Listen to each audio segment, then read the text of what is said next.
The name on everybody's lips in Barcelona is Lamine Yamal. But the second name on everybody's lips in Barcelona currently is Joan Garcia. The Espanyol current goalkeeper with a price tag of 25 million euros, and it's not surprised he's attracting all the interest from all the big clubs in Europe, especially the Premier League. According to Cadena Ser, Garcia is set to stay in La Liga, with Barcelona being heavily rumored for as his next destination. In an interview with Catalunya Radio, Garcia himself hasn't quite ruled out FC Barcelona as one of the future options once his departure from Espanyol is confirmed.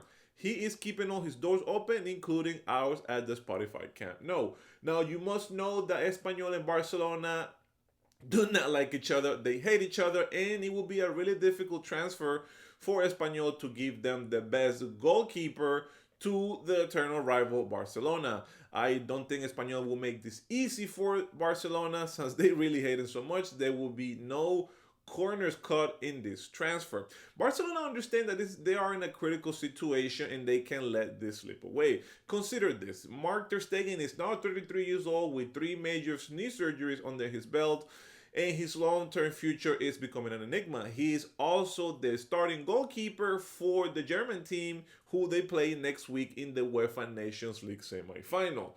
And while the Polish player Szczęsny there's been some reports from Poland saying that he is soon will sign a 1 year plus or just a 1 year renewal offer from Barcelona.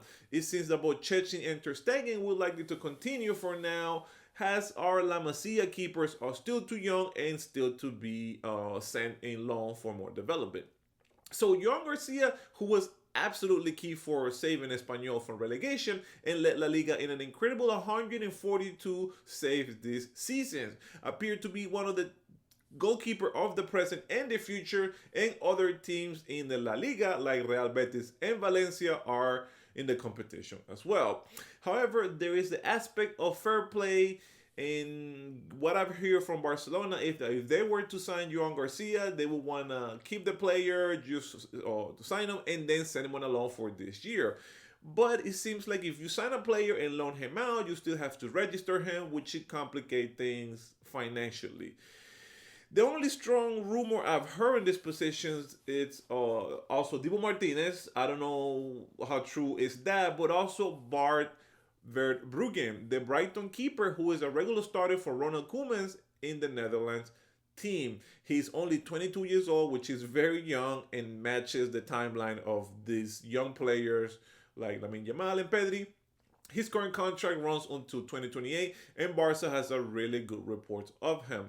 That is a very interesting name, but it's still just whisper.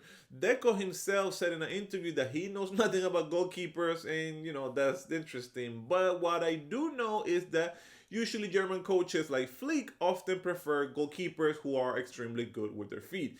And of course, we still need to find an exit for Iñaki Peña, who most likely will be sent out to another La Liga team. So as for the busiest name of the name that everybody is talking about in Barcelona is Lamine Yamal, and he might be looking to secure his future as the number 10 for our club. Lamine Yamal is set to sign a contract extension that will keep him in the club until 2031. We're hearing that Lamine Yamal has made clear his priority is Barcelona, and he's not listening to any other offers. This deal will make him one of the top players in the club, a testament of his incredible season and importance.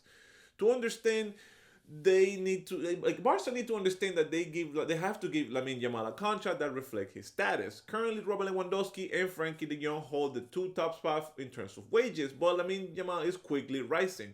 The player wants to renew a contract, and he wants to renew and approve it before going to vacation for the summer. His agent Jorge Mendes, who's been in Barcelona pretty much all this week, along with the club, are keen to finalize everything quickly, even though Lamine Yamal is still a minor. Everything can be signed as soon as this week, with the extension officially kicking in when he turns 18 in July. With Ansu Fati going on loan, the iconic number 10 will be open, and all signs point of Lamine Yamal being the heir.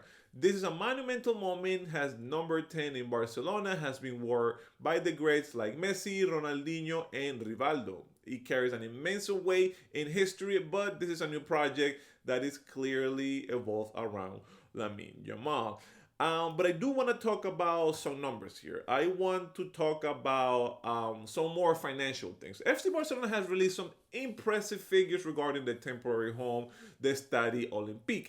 The El Clasico match against Real Madrid generated a record-breaking 13 million euros with around 50,000 spectators in attendance. This was a high attendance record during the time at the Olympic Stadium, the temporary stadium that has been our home while the Spotify Camp Nou is in renovations.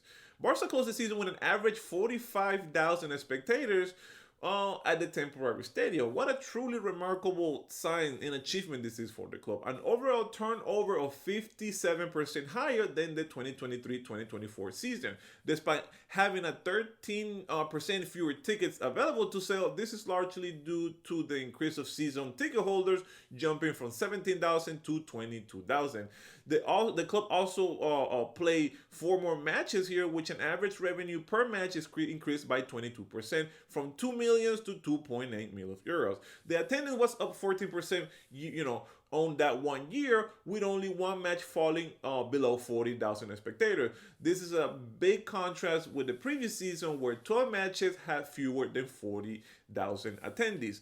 The club's success at Estadio Olympique can contribute to the solid and dynamic sales model, particularly their dynamic pricing strategy. This approach led a 39% increase in average ticket price without negatively impacting attendance.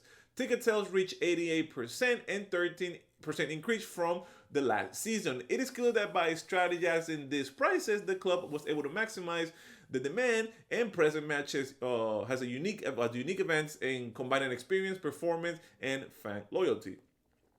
To make the Stadio Olympique fit for purpose, FC Barcelona invested significantly. They carry out a series of works to adapt the stadium to their needs to meet the requirement of La Liga and international competitions. This includes improvement to the playing field, dressing room, press areas, hospitality zone, and a presidential box, as well as an installation of new competition and broadcasting system.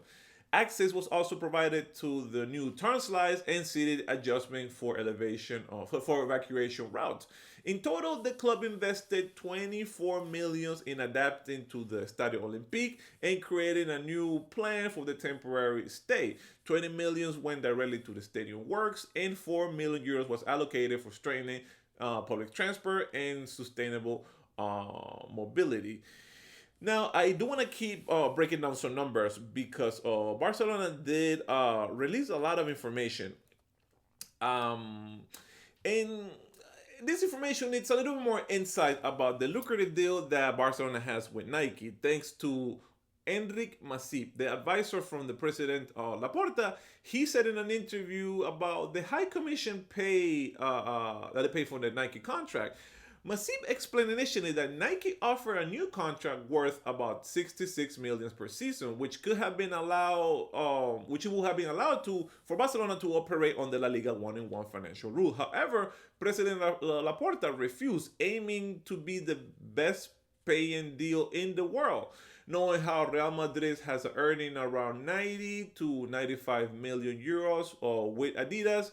And thanks to a daring DN intervention, that 66 million was offered, that was double to the 122 million per season, including a 58 million advance at the time of signing. Masip emphasized that because of their effectiveness, he doubled the club's income from sponsorship. His commission was well deserved. This remarkable increase was facilitated because Spotify is also involved in Nike's board, and they were able to unlock some situations. This new deal signed last November with Adidas. With Nike, not Adidas, and is running on to 2028. Now makes Barcelona's jersey the highest paid in the world. And now with the incorporation of Spotify, you have the Travis Scott logos, Coldplay, Rosalia, Karol G. That just makes the sales of the jersey a lot more.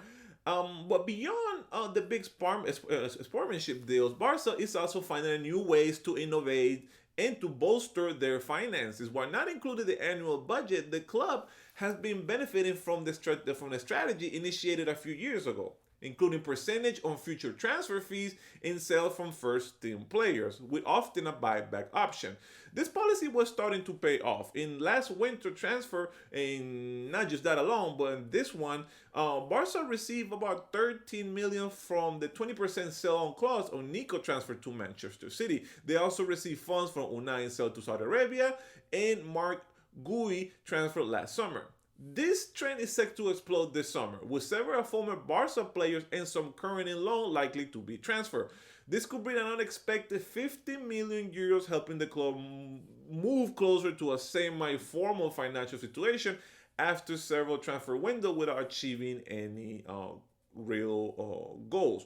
President Laporta has expressed strong interest that Deco will be able to operate this upcoming transfer window with the same condition as other clubs, meaning pretty much with money, with the goal of strengthening all areas of the squad. So I have a little breakdown of all the players that could bring X amount. Well, players who are currently on loan or about to be sold. Alex Baye, we talked about him in the last video, has a successful season in Como. Well, not season, but winter and some of the spring. He had a great half of the season in Como where he's been indispensable. The Italian club will pay about 6 million release clause to Barcelona, 4 million this season and 2 million next season. And Flick is reportedly happy with all the fullbacks that he has at this option. But yeah, it's starting in Italy under Cesc Fabregas, has a new coach, and this move has been 100% confirmed. Another older La Masia player, Jean-Claire Todibo, West Ham had loaned Todibo from Nice last summer with an obligated purchase option of $40 million that will be exercised when the loan ends. Barcelona hold 20% of the sale clause, which means $8 million for the club. He played 28 matches this season, solidifying this income and his play. We have Gabriel Vella in the winter market. There was a strong speculation about 20 million move to Aston Villa. Barca has 50% of sell-on clause, which could be in around anything 10 millions, more or less. He might not be sold for 20 million, but the transfer window could be 10 to 15 million expected, potentially getting Barcelona 5 to 10 millions. Another player is Francisco Trincao. I really like this player when he was at Barca, but he was just too young and he didn't quite fit. He had a great year with Sporting Lisboa, who won the league, and there's talk about a 35 to 40 million move from Manchester United. Coached by his former manager, Barcelona hold 50% sell-on clause, which could net between 10 to 20 millions. Another player is Mika Marmol, the left footed central defender from La Masia, is set to leave Las Palmas as they are going in relegation to the Spanish second division. Despite a slightly weaker season for him, it is expected that Barcelona could earn about 3 to 5 million from this final sale. Another player is Alex Moriba. While this amount will be very modest, the midfielder has regained some type of form. Celta has a 4.5 buy option from Leipzig, meaning Barcelona will likely receive about €500,000 this summer. There are also some other possibility for income with this sell on clause for players like Abde, which will be 30%, Ferran Juglat 10%, Serginho Dest, Ricky Puig, and Alenya, and others are still, we don't quite know yet, but this aren't expected immediately, but they are definitely being sold at some point, hopefully this season. So guys, I do want to know your thoughts about this new potential contract for Lamine Yamal. I want to know, what do you guys think about the goalkeeper? Who should be the goalkeeper for the future of Barcelona? What do you think we should do with Joan Garcia? Should we buy him and send him on loan? Should we get a player from Espanyol? He's going to get so much hate if he plays with us and plays against Espanyol. So I do want to know, what are your thoughts in this, economic strengths from the team? Please let us know. My name is Pedro, also known as Urrutia. Thank you for watching our videos at FC Barcelona. Please ring up the bell for get updated with everything Barcelona. Please like this video, subscribe, and Visca Barça.